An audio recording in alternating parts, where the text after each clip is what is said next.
Hey there, Dr. Daniel Chong, vital-human.com. It's evening time, the lighting's terrible in here, but I just wanted to give you a quick video about something today I was reading about that I thought was super fascinating.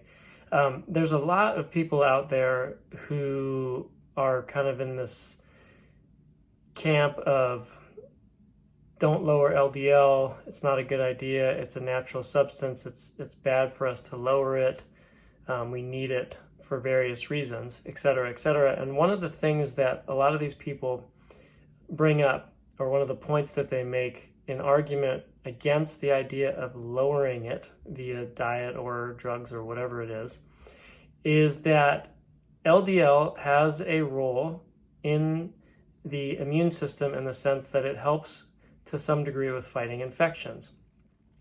This is totally accurate.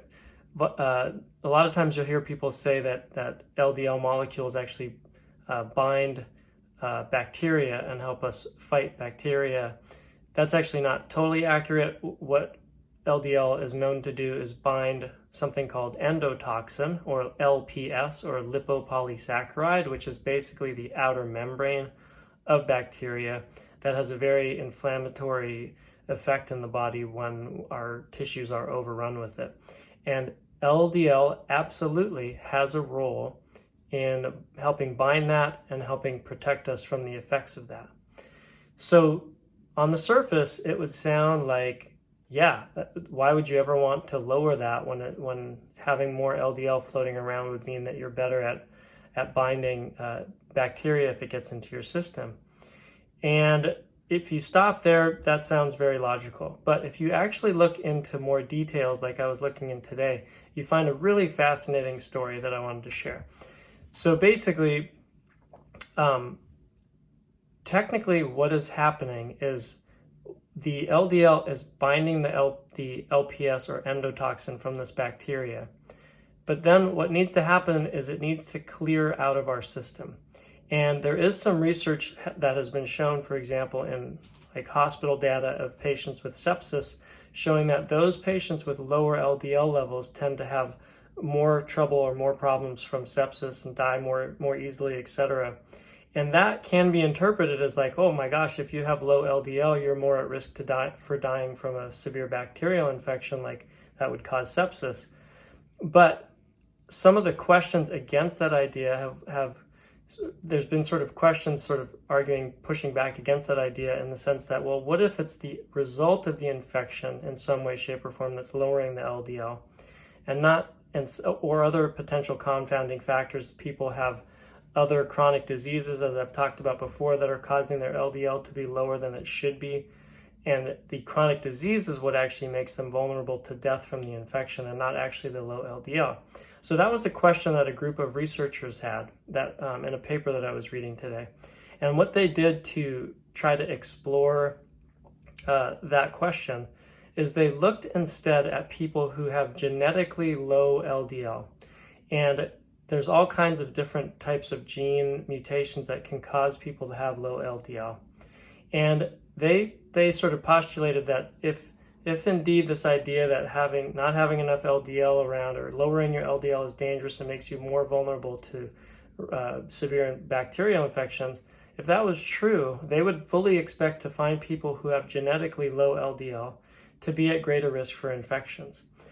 Not only did they not find that, they actually found that some of these people have higher or are less vulnerable to severe infections and less vulnerable to dying if they get severe infections.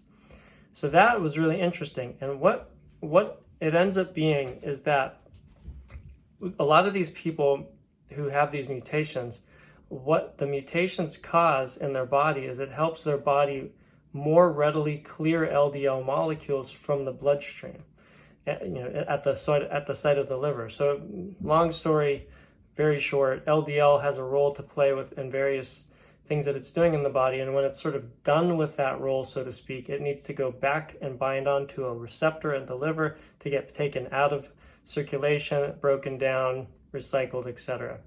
And these people that have these genetic mutations have a particular propensity to be able to clear the LDL more efficiently than normal, and so they tend to have very low LDL levels. Sometimes in the 20s, sometimes in the teens even.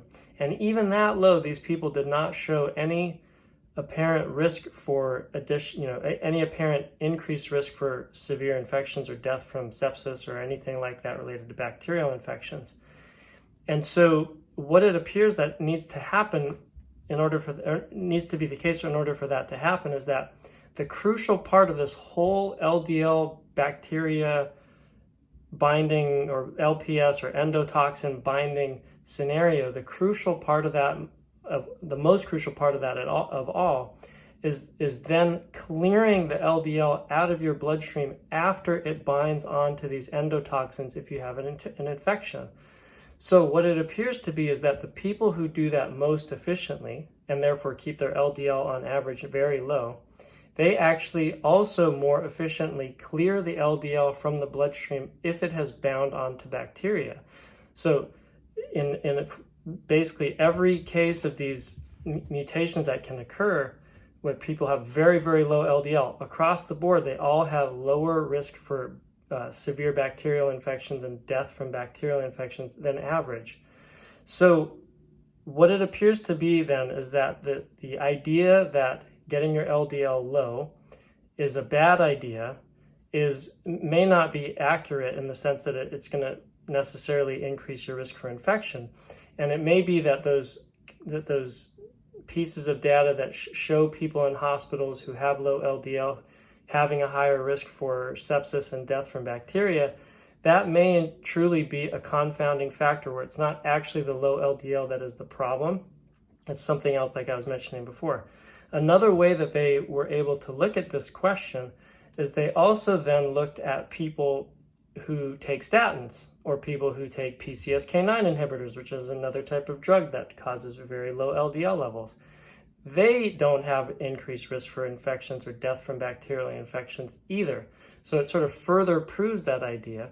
And perhaps it's even possible, they've seen some research studies that have shown that if you lower your LDL via a drug or via your dietary changes that we're talking about, that I talk about all the time, the actual mechanism underlying the LDL going down in either of those situations is also an enhanced clearance of LDL molecules from the bloodstream. So it's kind of similar to these people with the genetic mutations that I was talking about earlier. Same mechanism is why they're also having lower LDL levels.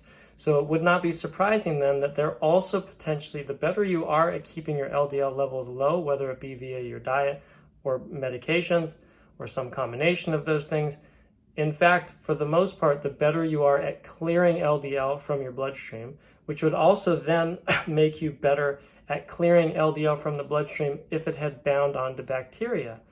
So hopefully this all makes sense.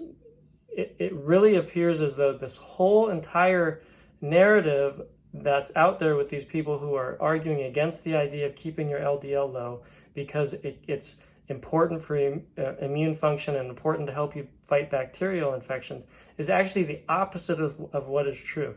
If you want to be good at fighting bacterial infections and you want LDL to be a part of that as efficiently as possible, the key thing you want is your LDL being cleared from your bloodstream very efficiently.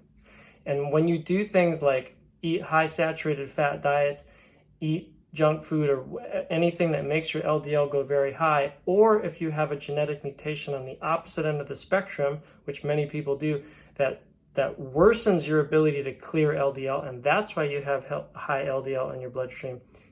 Either of those scenarios, you're going to have higher LDL levels, and you're going to be worse potentially at fighting bacterial infections than you would be otherwise. And oops, I forgot one other part, viral infections. So the same study also looked at some different viral infections, and basically what they found there was a wide range of different effects. Sometimes low LDL increased the risk for viral infections, sometimes it decreased the risk for viral infections. And what they found when they looked at the reasons as to why it might increase risk for viral infections, especially HIV, for example, was seen as a correlation with these same groups of people who had genetically low LDL. It's a completely different mechanism. It doesn't actually have to do with low LDL. It has to do with the fact that these people have higher amounts of LDL receptor sites on their cells, especially their liver. And some viruses use those receptor sites for entry into different tissues. So it's just unfortunately sometimes in these people with higher amounts of LDL receptor sites on their surface of their cells from genetic mutations that they have, which normally is a very good thing. Again, helps them clear their LDL from the bloodstream, keeps it low, they get less heart attacks and strokes, and less bacterial infections, as we just talked about. Unfortunately, those receptor sites are used for a route of entry into cells by some viruses. But the key thing is the vulnerability to viral infections that is seen in some with certain viruses with low LDL has nothing to do with LDL being low. It's a completely different mechanism. So just wanted to share that also. The whole idea of keeping your LDL high in order to fight infections is really unfounded and probably completely wrong based on this research. So hopefully that all makes sense. I just thought it was totally fascinating. I had not seen that type of information before, and yet I've heard many people make that argument out there that we should not touch LDL or get it to come down lower or whatever because it puts us at increased risk for infection. Looks like the opposite is probably true. So hopefully that was helpful. Thanks for listening. Daniel Chong, vital-human.com.